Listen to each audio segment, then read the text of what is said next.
बिस्मिल्लाहिर्रहमानिर्रहीम। अस्सलाम वालेकुम डियर स्टूडेंट। आज का मेरा टॉपिक है आपको लिटरेरी डिवाइसेस। वैसे तो डिवाइसेस बहुत सी हैं, लेकिन मैं उन चंद एक का जिक्र करूँगा, आपको समझाने की कोशिश करूँगा। जितना आसान हो सकता है मैं उतना प्रेजेंट करूँगा, मैं उतना पेश करूँगा, मैं उतना आपको बताऊँगा।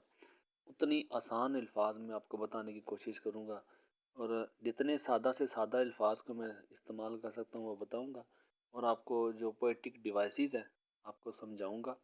और याद रखें बच्चे के, जो पोएटिक डिवाइसेस हैं, आपकी 20 पोइम्स है फर्स्ट ईयर की, तो उन 20 पोइम में जो पोएटिक डिवाइसेस हैं आपको लिखना, आपको समझना इसलिए ज़रूरी है कि वैसे रेफरेंस कॉन्टेक्स्ट में जो राइटर है वो 5 आउट ऑफ 4 मार्क्स देते हैं।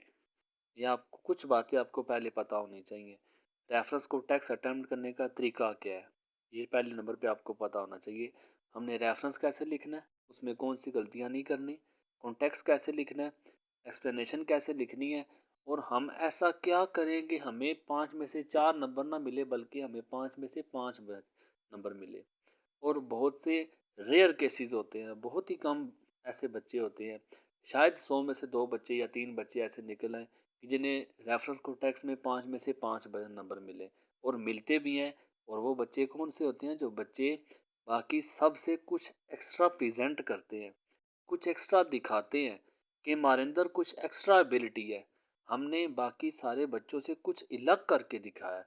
तो ऐसे बच्चों को जो पेपर चेकर होता है वो खुश होता है कि इस बच्चे में कैलिबर है, ये बच्चा इतना एबल है कि इसे हम मैक्सिमम मार्क्स दे सकें।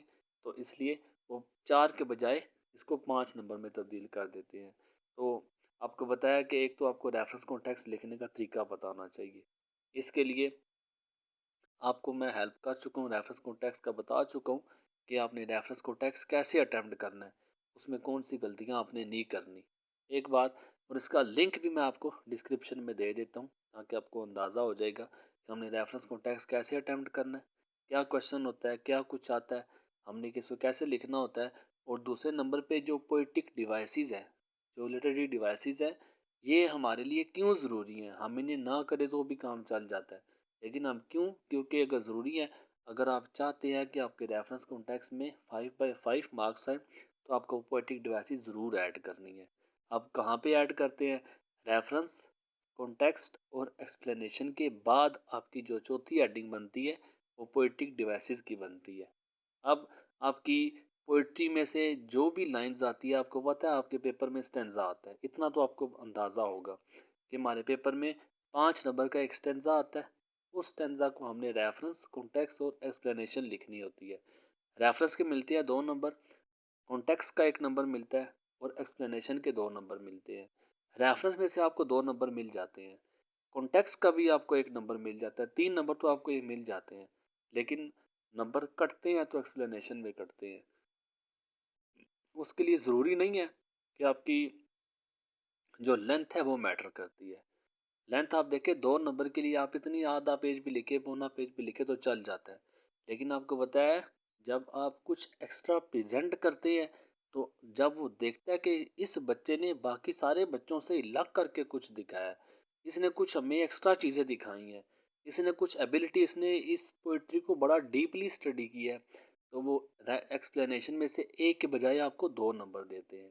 तो लास्ट में आप बताते हैं कि जो लाइंस आपके पास थी, आपने उन लाइंस में ये पोएटिक डिवाइसेस आपको पता है, आपने ये पोएटिक डिवाइसेस स्टडी की हुई हैं, आपको पता है कि पर्सोनिफिकेशन क्या होती है, आपको पता है ऑक्सीमोरॉन क्या होता है, आपको पता है मेटाफर, सिमिली या लिटरेशन, एजोनेंस वगैरह क्या होते हैं। जब वो देखता है कि बच्चे को इतना सेंस है, तो कभी भी आपके नंबर नहीं काटेगा। ऐसे हर क्वेश्चन में जब आप कुछ एक्स्ट्रा चीज़ें प्रोड्यूस करते हैं, कुछ एक्स्ट्रा चीज़ें प्रेजेंट करते हैं, तो पेपर चेकर लाजमी आपको 90 क्रॉस करवाएगा। ये कुछ की पॉइंट्स होते हैं जो आपको लाजमी आना चाहिए। तो इसलिए मैंने सोचा कि बच्चों के साथ जो इम्पोर्टेंट डिवाइसेस हैं, और मैंने हर पोइम में भी अपनी जो डिवाइसेस हैं, जितनी पोइम्स हैं मैंने सारी पोइम्स कवर की हैं। हर पोइम को पैराफ्रेज करवाने के बाद, हर पोइम की मैंने ट्रांसलेशन करवाने के बाद, लास्ट में उसके तो कॉन्टेक्स्ट भी आपको बताया, और लास्ट में आपको मैंने बताया कि इस पोइम में से किस किस जगह से राइटर ने कौन सी डिवाइस यूज़ की हुई है। आप किसी भी पोएम को ओपन करके देख लें तो लास्ट में मैंने डिवाइसेस के साथ आपको बताई हुई है कि हर पोएम के लास्ट में ये डिवाइस रिपीट हुई हुई है। तो ये डिवाइसेस अगर आप अपने एक्सप्लेनेशन में लास्ट में ऐड करते हैं तो आपको लाजमी तौर पे इसके पॉजिटिव पॉइंट मिलेंगे। बाकी चलता हूँ मैं इसके डिवाइसेस की तरफ स्टेप बाय स्टेप। पर्सोनिफिकेशन सबसे पहले आती है। ये सारी इंपॉर्टेंस थी इन डिवाइसेस की, क्या इंपॉर्टेंस है। बाकी आप मेरे साथ साथ रहें, जो डिवाइस आपको बताता चलूँ आप उसको गौर से सुने। मैं कोशिश करूँगा आसान से आसान अल्फाज में समझाने की।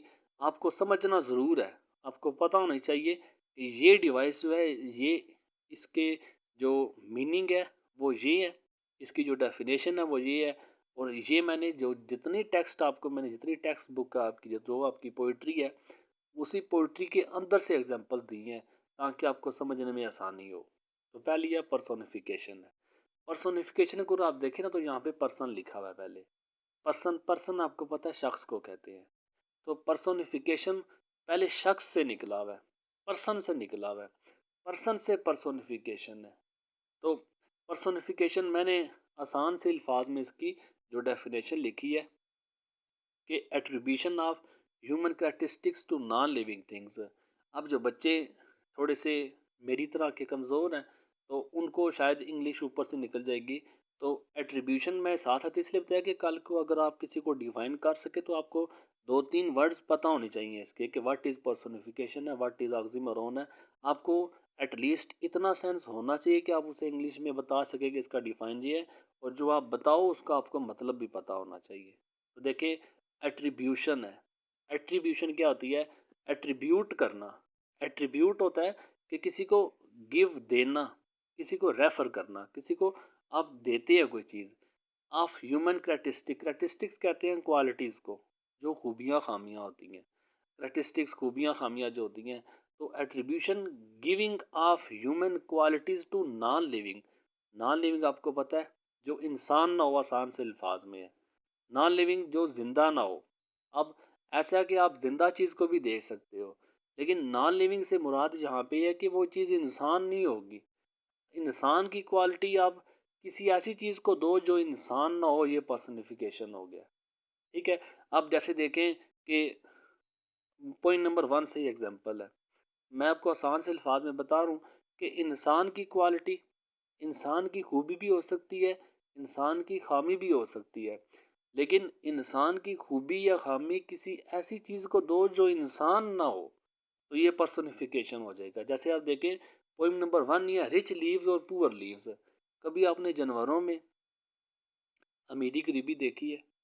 कभी आपने पौधों में अमीरी गरीबी देखी है कि वो फलां पौधा बड़ा अमीर है उसके पास बड़े पैसे हैं, वो फलां जो दरख्त है बड़ा अमीर है उसके पास बड़े पैसे हैं? ये अमीरी गरीबी इंसानों के अंदर होती है, पौधों के अंदर जानवरों के अंदर नहीं होती। इसका मतलब है अमीर होना या गरीब होना ये इंसानों के अंदर पाया जाता है। लेकिन जब ये अमीरी गरीबी आपने लीव्स को दे दी, जबकि लीव्स इंसान नहीं होते, लीव्स का तल्लक इंसानों के साथ नहीं होता, लेकिन लीव्स को इंसानों की क्वालिटी, इंसानों की खूबी मिली हुई है, तो ये पर्सनिफिकेशन हो जाएगा। उम्मीद करता हूँ आपको पर्सनिफिकेशन की समझ आ चुकी होगी कि इंसानों की खूबियाँ खामियाँ आप किसी ऐसी चीज़ को दो जो इंसान ना हो, तो ये पर्सनिफिकेशन हो जाएगा। बाकी साइड पे रख दे, जितनी मर्जी मुश्किल डेफिनेशन आप उसको साइड पे कर दे, लेकिन आपको इतना ज़रूर अंदाज़ा होना चाहिए कि पर्सनिफिकेशन कहते किसे हैं। अगर आपने डेफिनेशन किसी को बताई भी है तो उसको डिफाइन करने आपको पता होना चाहिए कि आपने एक डेफिनेशन दी है तो इस डेफिनेशन का मतलब क्या है।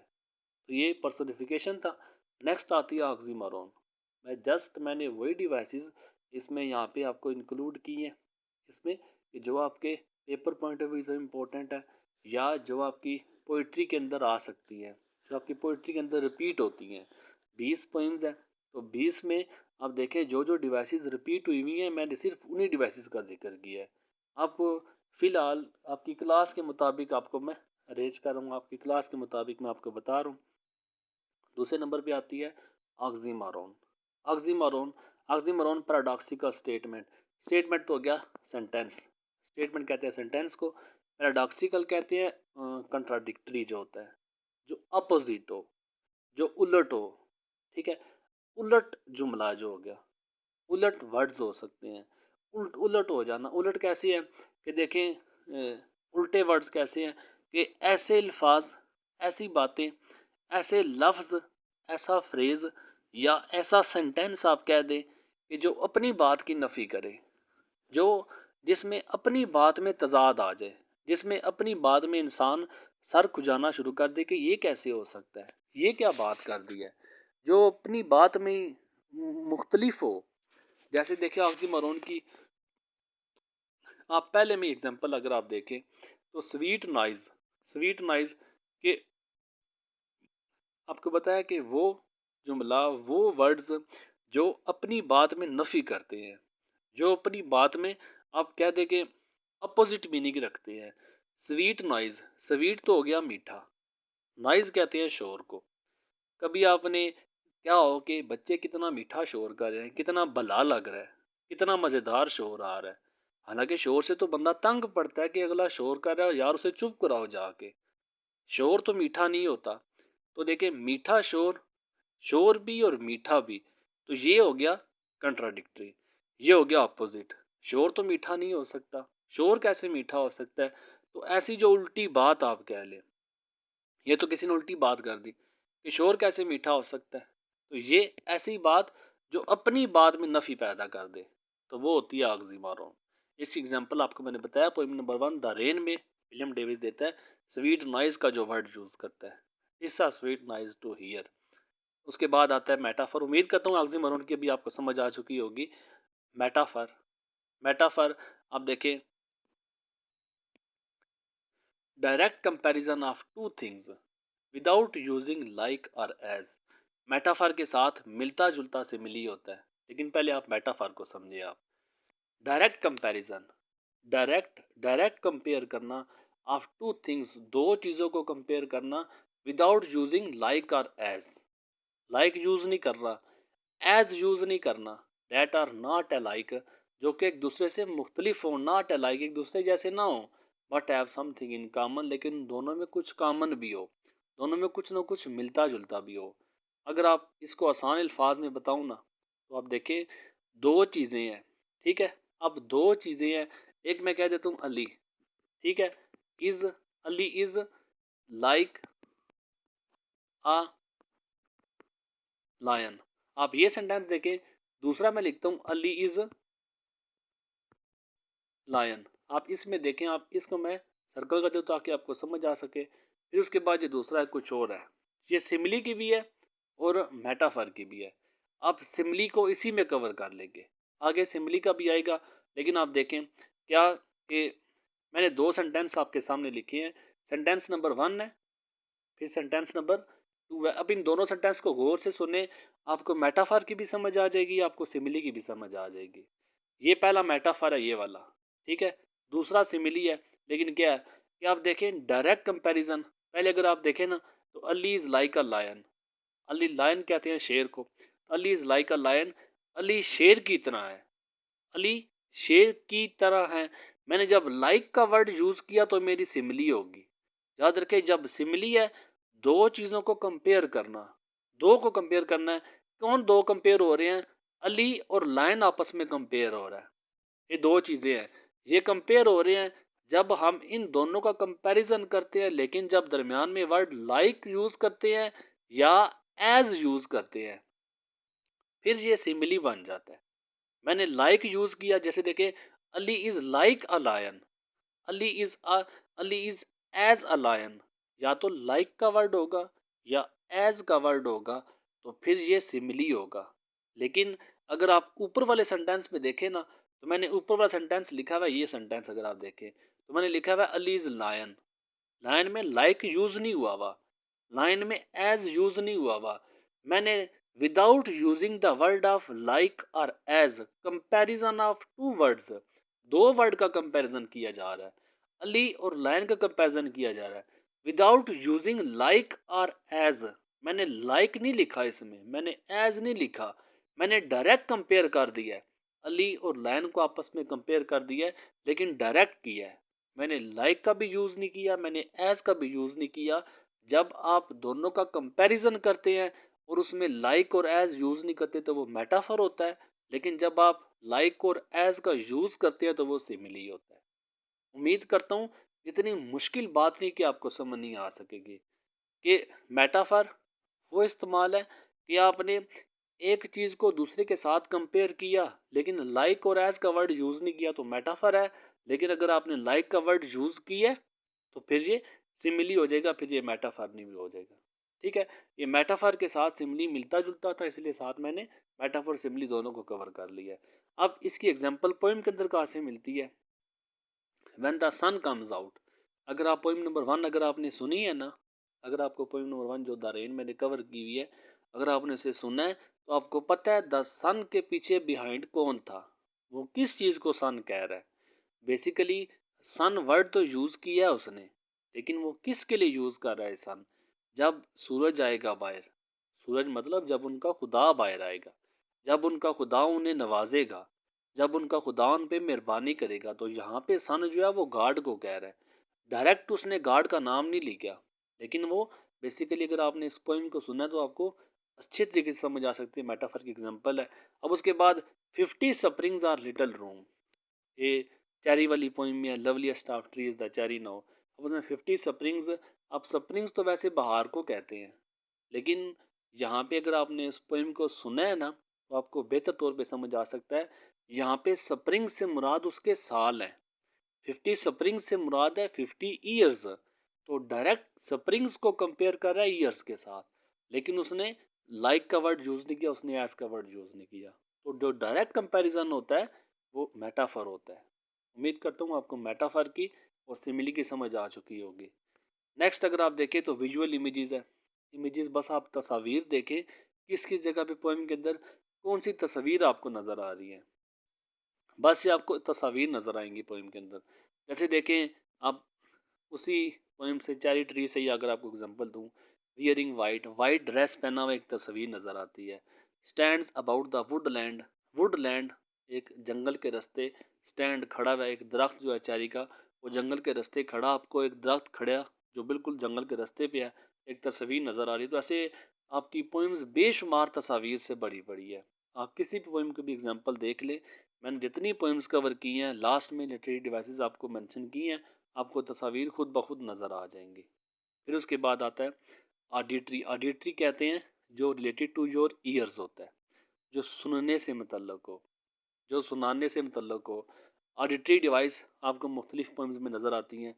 तो पोइम नंबर 1 से एग्जांपल है, इसके अलावा आपको अ टेल ऑफ टू सिटीज़ में भी इसकी एग्जांपल मिलती है। आई हियर लीव्स, अब सुनने का तल्लक है तो यहाँ पे आपको ऑडिटरी डिवाइस मिलती है, यहाँ पे आपको ऑडिटरी इमेज मिलता है, आपको आपको सुनाने के मतलब आवाज़ आती है। तो इसकी एग्जांपल भी आपको पोइम नंबर 1 से मिल जाती है। उसके बाद एलिट्रेशन की एग्जांपल आती है। एलिट्रेशन और एजोनेंस को आप, ये दोनों मिलते जुलते हैं। एलिट्रेशन को समझने के लिए आपको कॉन्सोनेंट को पता होना चाहिए, कॉन्सोनेंट्स क्या होते हैं, ठीक है। ये और एजोनेंस को समझने के लिए आपको वोल साउंड का पता होना चाहिए। वोल्स, इसे वावल नहीं पढ़ते, इसे वोल पढ़ते हैं। ये इसमें डब्ल्यू साइलेंट होता है, वोल साउंड होती है। ये वोल साउंड क्या होती है और कॉन्सोनेंट साउंड क्या होती है, आपको पट्टी आती होगी, अल्फ़ाबेट्स आते होंगे ए बी सी डी वाले, जेड तक आते होंगे। तो अब ए बी सी डी में अगर आप देखें तो कुछ साउंड जो होती हैं उनके साथ ए लगता है और कुछ साउंड जो होते हैं उनके साथ एन लगता है। जैसे देखें आप सी यू पी कप, आप आ कप लिखते हैं, लेकिन अगर आप एन देखें तो एन के साथ एप्पल दे दें आप, एन एप्पल। अब ये देखें आप ऐसे कि आप कुछ के साथ एन लिखते हैं और कुछ के साथ ए लिखते हैं। ये एक डिफरेंट टॉपिक है, लेकिन मैं थोड़ा सा आपको इसके बारे में गाइड करूँगा क्योंकि मैंने एलिट्रेशन समझाना और एजोनेस समझानी है। एलिट्रेशन और एजोनेस को समझने के लिए आपको थोड़ी सी बेस की समझने की ज़रूरत होती है। अब बेस में क्या है, बेस में आपको कॉन्सोनेंट का पता होना चाहिए, बेस में आपको वोल साउंड का पता होना चाहिए। अगर आपको पता है दोनों का तो फिर एलिट्रेशन और एजोनेस की आसानी से समझ आ सकती है। अच्छा देखें, कॉन्सोनेंट्स को समझने के लिए, वोल साउंड को समझने के लिए आपको ए और एन साउंड का पता होना चाहिए कि हम कुछ के साथ ए लगाते हैं और कुछ के साथ एन लगाते हैं। क्यों? क्योंकि वो साउंड, अब देखिए जो वॉल साउंड होती हैं, अब अल्फ़ाबेट्स जितने भी हैं ए बी सी डी, इसमें मैं अक्सर बच्चों को पूछता होता हूँ कि हम वोल्स और कॉन्सोनेंट्स को अलग अलग क्यों कहते हैं? हम क्यों कहते हैं सी जो है कॉन्सोनेंट साउंड, हम क्यों कहते हैं डी कॉन्सोनेंट साउंड है, हम क्यों कहते हैं जो जे है वो कॉन्सोनेंट साउंड है, हम क्यों कहते हैं ए जो है ए ई आई ये वॉल साउंड है? आपको पता है वॉल साउंड आपने बचपन में भी पढ़ा होगा कि वॉल साउंड जो होती हैं वो 5 होती हैं, ए ई आई ओ और यू। हम अल्फ़ाबेट्स हमारे पास ए से लेकर जेड तक है, लेकिन उनमें सिर्फ ये 5 ही वॉल साउंड आती हैं। वॉल साउंड से मुराद जहाँ पे जब इनके साथ कोई भी वर्ड बनता है तो हम इनसे पीछे एन लगाते हैं। ए फॉर एप्पल हो गया, ई फॉर एलिफेंट हो गया। ये साउंड की बात करूँ, इन पांचों साउंड में से जब भी कोई वर्ड बनाया जाता है तो हम उनसे पीछे एन का यूज़ करते हैं। जबकि इनके अलावा कोई और वर्ड है, जिस तरह देखें बी है, जिस तरह सी है, जिस तरह डी है, तो जब इनके साथ बनते हैं, बी के साथ बनेगा बुक का, तो हम उसके पीछे ए लगाते हैं। अब यहाँ पे जब वोल साउंड आती है ए ई आई ओ यू, जब इनसे कोई वर्ड बनता है तो हम उनसे पीछे एन होते हैं। लेकिन इनसे अलावा जितनी साउंड है, बी हो गया, डी हो गया, जे हो गया, के हो गया, तो इन सब को हम जब लिखते हैं तो ऐसे हम ए लगाते हैं। जैसे देखें बी से हम बुक से पीछे ए लिखते हैं, सी फॉर कप हो गए तो हम उससे पीछे ए लिखते हैं, हम इससे पीछे एन नहीं लिखते। ठीक है, ये साउंड जिनसे पीछे ए लिखा जाता है वो कॉन्सोनेंट साउंड होती हैं, और ए ई आई और यू वाली साउंड जो होती हैं जिनके पीछे हम एन लिखते हैं वो वावल साउंड होती हैं, जिसे वॉल साउंड कहते हैं। अब दूसरी बात इसमें क्वेश्चन ये आता है कि हम इनको पांच को अलग क्यों किया हुआ है? हम सब के पीछे ए क्यों नहीं लगा सकते? हम सब के पीछे एन क्यों नहीं लगा सकते? हाँ, हमने वॉल साउंड को वॉल साउंड क्यों कहते हैं? हम कॉन्सोनेंट साउंड को कॉन्सोनेंट साउंड क्यों कहते हैं? ऐसी क्या वजह कि हमने सिर्फ 5 वर्ड ही क्यों अलग किए हुए हैं? तो ये अलग टॉपिक है, इसका आंसर अलग है। मैं अक्सर अपने बच्चों को बता चुका हूँ, लेकिन आज का चूंकि मेरा टॉपिक जो है वो डिवाइसेस पे है, मैं सिर्फ इसमें ये कवर करूँगा। आज आपको सिर्फ पता होना चाहिए कि कॉन्सोनेंट साउंड और वॉल साउंड क्या होती हैं। इसको मैं इंशाल्लाह ताला कि इन कॉन्सोनेंट साउंड को कॉन्सोनेंट क्यों कहते हैं, वोल साउंड को वोल साउंड क्यों कहते हैं, इसको मैं अलग से आपको फिर कभी बताऊंगा। लेकिन आज को आपको पता नहीं कि कॉन्सोनेंट साउंड क्या होती है, कि जिनके पीछे ए लिखता है। ठीक है, और वोल साउंड जो ए ई आई ओ यू वाली है, जिनके पीछे हम एन लिखते हैं, वो वोल साउंड है। अच्छा, यहाँ से आप एलिट्रेशन और एजोनेंस के साथ क्या ताल्लुक है? जब कॉन्सोनेंट साउंड किसी एक लाइन में रिपीट, सिंगल लाइन में जब दो या दो से ज़्यादा कॉन्सोनेंट साउंड रिपीट होती हैं तो वो एलिट्रेशन की एग्जांपल होती है। दो या दो से ज़्यादा वर्ड के अंदर कॉन्सोनेंट साउंड रिपीट हो, एलिट्रेशन की एग्जांपल होती है। ठीक है, अब जैसे देखें सेड रीडर टू राइडर, अगर आप यहाँ पे देखें तो पोइम नंबर 4 है, ओ वेयर आर यू गोइंग में सेड रीडर टू राइडर। अब देखें कॉन्सोनेंट साउंड की रिपीटिशन, इसी में वोल साउंड भी आ सकता है, लेकिन कॉन्सोनेंट मीन बी डी, जो सी वाली साउंड है, ए ई आई ओ यू से हट के। तो जब बी की रिपीटिशन होती है, सी की होती है, डी की होती है, एफ हो गया, जी हो गया, तो जब कॉन्सोनेंट साउंड की रिपीटिशन होगी किसी एक लाइन के अंदर, एक से ज़्यादा होने चाहिए, दो भी हो सकते हैं, तीन भी हो सकते हैं, तो अलिट्रेशन की एग्जांपल होती है। जैसे देखिए आप रीडर और राइडर, ये देखें आप रीडर आर, ये आर आगे साउंड जो है वो आर की साउंड जो है वो रिपीट हो रही है। तो एक ही लाइन में जब एक से ज़्यादा साउंड कॉन्सोनेंट रिपीट हो रही है तो वो लिटरेशन की एग्जांपल होती है। लेकिन जब एक ही लाइन में वोल साउंड रिपीट हो रही हो, एक ही लाइन में एक से ज़्यादा वोल साउंड रिपीट हो रही हो, तो वो एजोनेंस की एग्जांपल होती है। तो आसान सी बात है कि अगर वोल साउंड रिपीट हो रही है एक लाइन में तो वो एजोनेंस हो गया, लेकिन अगर आप देखें कॉन्सोनेंट साउंड रिपीट हो रही है तो वो एलिटेशन की एग्जांपल हो जाएगी। इसमें मैंने आपको एग्जांपल दी हुई है कि इसमें आर देखें, आर की साउंड इसमें आ रही है, और इसमें अगर आप देखें तो वोल साउंड ओ, क्योंकि ए ई आई और यू वोल से तलक रखते हैं, तो लुक लुक और ब्लूम, इसमें ओ जो साउंड आ रही है दरमियान में, तो ये एजोनेस की एग्जांपल होगी। तो ऐसे आप पॉइंट से मुख्तलिफ तरह की एलिट्रेशन की और एजोनेस की एग्जांपल चेक कर सकते हैं। तो आप अगर गाइडलाइन लेना चाहते हैं, अगर आप कंफर्म करना चाहते हैं, तो आप मुझे कह भी सकते हैं, आप प्रैक्टिस भी कर सकते हैं इसमें। बाकी मैंने आपको पोइम्स में जो जितनी पोइम्स मैंने कवर की हैं, सारी पोइम्स मैंने कवर की हैं, तो उसमें हर पोइम के लास्ट में मैंने एलिट्रेशन एजोनेंस अगर बनती है तो मैंने मुख्तलिफ जगह से बताया कि आपको इस जगह पे एलिट्रेशन की एग्जांपल हो सकती है, एजोनेंस की एग्जांपल हो सकती है। तो नेक्स्ट पोएटिक डिवाइस आती है एनाफोरा की। एनाफोरा और रिपीटिशन दोनों तकरीबन सेम सेम है।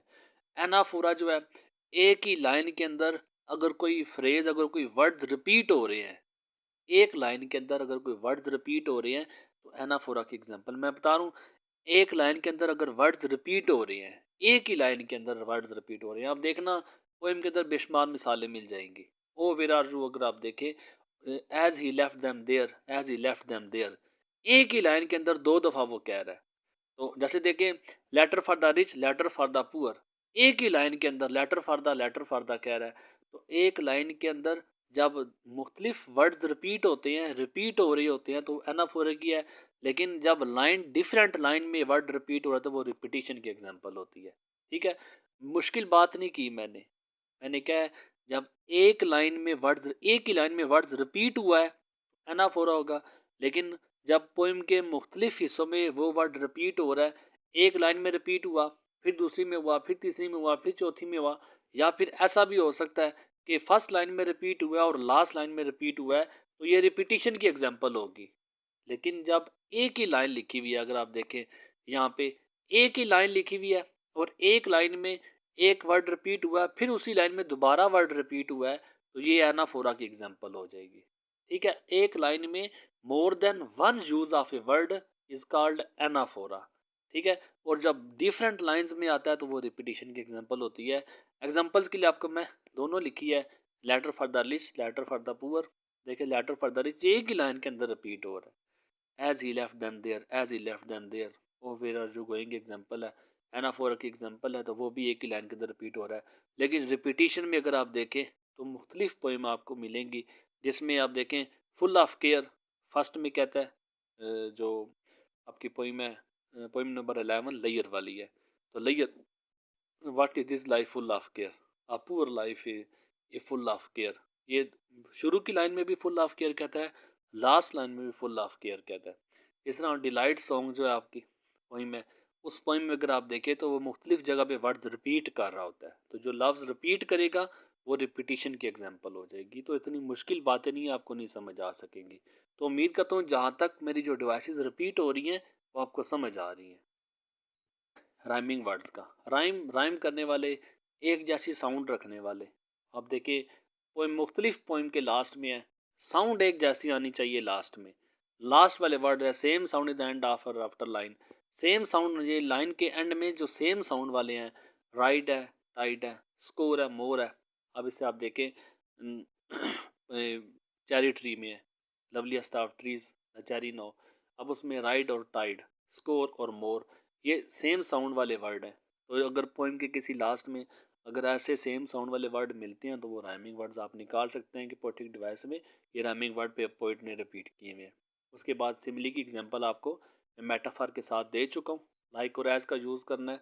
और किस तरह पोइम की एग्जांपल है, pyramid like cannon balls, pyramid piled like cannon balls in the street of fruit stall में उसने एग्जांपल दी थी कि कैसे वो pyramid piled, जो पिरामिड इस तरह की शेप में, त्रिकोण की शेप में लगे हुए हैं, जैसे कि कैनन बाल्स होते हैं।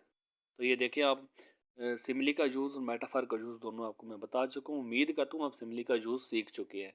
फिर उसके बाद एंटोनिम, एंटोनिम आसान है, एंटोनिम उलट बताते हैं। सिनोनिम्स होते हैं जो सेम मीनिंग बताते हैं, और एंटोनिम होते हैं जो उलट मीनिंग है। इस तरह आप अल्फाज मुतज़ाद उर्दू में देखते हैं, दिन का उलट रात होता है। इसी तरह अब एंटोनिम, आपकी जो पोइम है टाइम्स में, एंटोनिम बताता है उसमें कि वक्त बताता है, पैदा होने का भी वक्त है, मरने का भी वक्त है, प्लांट करने का भी वक्त है, उखाड़ने का भी वक्त है, गले मिलने का वक्त है, गले मिलने से बाद। तो ये एंटोनिम मुख्तलिफ तरह के बताता है। तो आप इसे बता सकते हैं अगर ये पोइम आती है कि इस पोइम में जो पोइट है उसने, जो हमने पोइट्री देखते हैं तो उसमें हमें फ़लाँ फ़लाँ जगह पे एंटोनिम्स भी मिलते हैं। बॉर्न है, डाई है, वीप है, डांस है। तो ये एंटोनिम्स की एग्जांपल है। इसके बाद हाइपरबोल है, ओzymandias पोइम जो है उसमें हाइपरबोल, ओzymandias पोइम कवर करने के बाद मैंने इसके लिटरेरी डिवाइसेस में भी आपको बताया था कि हाइपरबोल एग्जाजरेटिंग स्टेटमेंट होती है। एग्जाजरेट करना होता है कि किसी चीज़ को बढ़ा चढ़ा के बयान करना। आप किसी चीज़ को बहुत एक्स्ट्रा बयान कर देते हैं, वो एग्ज़ैजरेट करना कहते हैं। ठीक है? अब एग्ज़ैजरेटिंग स्टेटमेंट ओzymandias के अंदर मिलती है कि जब वो कहता है कि माय नेम इज़ ओzymandias किंग ऑफ किंग, एग्ज़ाम्पल में साथ आप दे सकते हैं। तो अगर आप जब इसकी कॉन्टेक्स्ट अगर आप देखते हैं, आप उसका कॉन्टेक्स्ट इसमें आया, तो उसमें हाइपरबोल की एग्ज़ाम्पल आप बता सकते हैं कि इस पोएम में इस जगह पे इसने ये ओzymandias ने एग्ज़ैजरेटिंग स्टेटमेंट किया, हाइपरबोल को उसने यूज़ किया है। फिर उसके बाद आता है आयरनी को। आयरनी के something opposite to one side, कि कोई चीज़ जो है, आयरनी कहते हैं आप आसान अल्फाज में तो तंज करना जो होता है। बात सामने कुछ और हो लेकिन उसके मीनिंग पीछे कुछ और हो। जैसे देखें, किसी ने अगर साफ कपड़े पहने हुए हैं और एक ने गंदे कपड़े पहने हुए हैं, ठीक है? अब गंदे कपड़े व आयरनी जो बराए इसलाह भी हो सकती है, आयरनी किसी की सलाह के लिए भी यूज़ की जा सकती है। और आयरनी जो होती है वो किसी का दिल दुखाने के लिए भी हो सकती है। जिसमें दिल दुखाना शामिल हो तो वो तंज बन जाता है, वो तंज सैटायर में आ जाता है। लेकिन जब आयरनी आप किसी की सलाह के लिए यूज़ करते हैं तो वो आयरनी लाइट में आती है। वो आयरनी तंज, तंज दो तरह के होते हैं। हम उर्दू में भी तंज कहते हैं, आयरनी को तंज कहते हैं, सैटायर को भी तंज कहते हैं। लेकिन इंग्लिश में आयरनी और सैटायर में फ़र्क ये होता है कि आयरनी लाइट होती है, आयरनी आप इस्लाह के लिए यूज़ करते हैं। लेकिन सैटायर में आप अगले की डायरेक्ट उसकी पर्सनैलिटी पे, आप उसकी सेल्फ रिस्पेक्ट पे अटैक करते हैं। अगले को वो बात बुरी भी लग सकती है, लेकिन आयरनी में उसे बुरी नहीं लगनी चाहिए। अगर आप देखें, आपको मिसाल दी है कि अगर किसी ने गंदे कपड़े पहने तो कितने अच्छे कपड़े आपने पहने हैं, कितनी इनमें से महक आ रही है, कितनी खुशबू आ रही है। मतलब अगले बंदे को आपने सलाह दिलानी है कि मेहरबानी करके कपड़े साफ पहना करो, कितना आपका जिस्म खुशबू दे रहा है।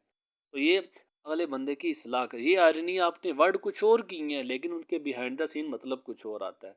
जिस तरह देखिए, आयरनी मिलती है लुक और माई वर्क्स ओzymandias में कहता है कि मेरे काम को देखो आप, माइटी बड़े बड़े काम किया, डिस्पेयर और फिर मायूसी। वो कहता है कि क्या फ़ायदा है इन सारे कामों का जब लास्ट में मायूसी होना है आपने, तो क्या फ़ायदा गुरूर करने का, क्या फ़ायदा तकब्बर करने का, जब पता आपको लास्ट में हमने मरना ही है। तो गुरूर क्यों करे बंदा, क्यों ना आजिज़ी में रहे, क्यों ना सादगी में वो रहे। ये आयरनी प्राय इसलाह के तौर पे यूज़ करता है। एलुजन्स कहते हैं हवाले देने को, रेफरेंस देने को। आप reference toward some event, incident और पर्सन, किसी वाक़े की तरफ रेफरेंस हो सकता है, किसी हादसे की तरफ हो सकता है, किसी शख्स की तरफ रेफरेंस हो सकता है। एलुजन्स के तौर पे ये डिवाइस आती है कि ही ट्रेडेड द बाज़ार ऑफ इजिप्ट। आप उसे देखें तो अल्लामा इकबाल, ये सॉरी, ट्रेडेड द बाज़ार ऑफ इजिप्ट, ट्रेड कहते हैं स्टेप को, जो कदम होते हैं उनको कहते हैं। और बाज़ार ऑफ इजिप्ट, इजिप्ट आपको बताया था कि जो मिस्र को कहा जाता है। तो he traded, poem number I think 15 है, he came to know himself वाली पोइम है।